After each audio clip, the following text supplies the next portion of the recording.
John chapter 20. Early on Sunday morning, while it was still dark, Mary Magdalene came to the tomb and found that the stone had been rolled away from the entrance.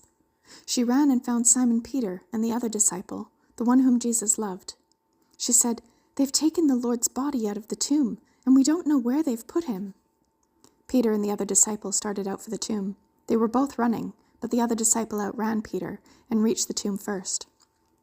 He stooped and looked in and saw the linen wrappings lying there, but he didn't go in. Then Simon Peter arrived and went inside. He also noticed the linen wrappings lying there, while the cloth that had covered Jesus' head was folded up and lying apart from the other wrappings. Then the disciple who had reached the tomb first also went in, and he saw and believed. For until then they still hadn't understood the scriptures that said Jesus must rise from the dead.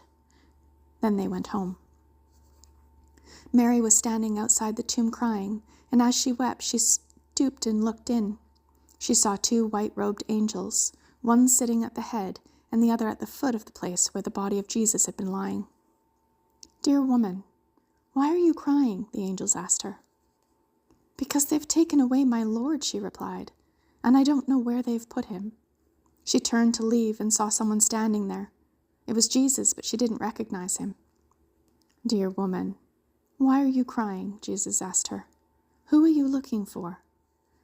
She thought he was the gardener. "Sir," she said, "if you've taken him away, tell me where you've put him, and I'll go and get him." "Mary," Jesus said.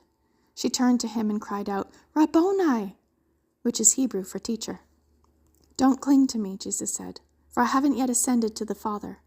But go find my brothers and tell them, I'm ascending to my Father and your Father, to my God and your God."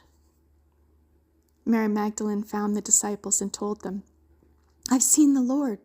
She gave them his message. That Sunday evening, the disciples were meeting behind locked doors because they were afraid of the Jewish leaders. Suddenly, Jesus was standing there among them.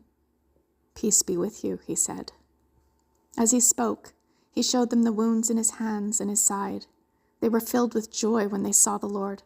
Again he said, "Peace be with you. As the Father has sent me, so I am sending you." Then he breathed on them and said, "Receive the Holy Spirit. If you forgive anyone's sins, they are forgiven. If you do not forgive them, they are not forgiven." One of the 12 disciples, Thomas, nicknamed the twin, was not with the others when Jesus came. They told him, "We've seen the Lord."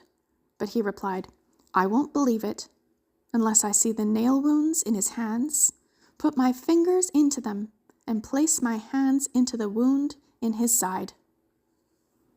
8 days later, the disciples were together again, and this time Thomas was with them.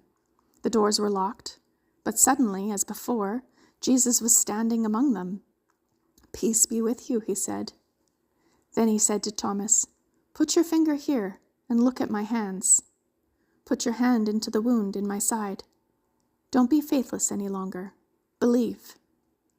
"My Lord and my God," Thomas exclaimed. Then Jesus told him, "You believe because you've seen me. Blessed are those who believe without seeing me." The disciples saw Jesus do many other miraculous signs in addition to the ones recorded in this book. But these are written so that you may continue to believe that Jesus is the Messiah, the Son of God, and that by believing in him, you will have life by the power of his name.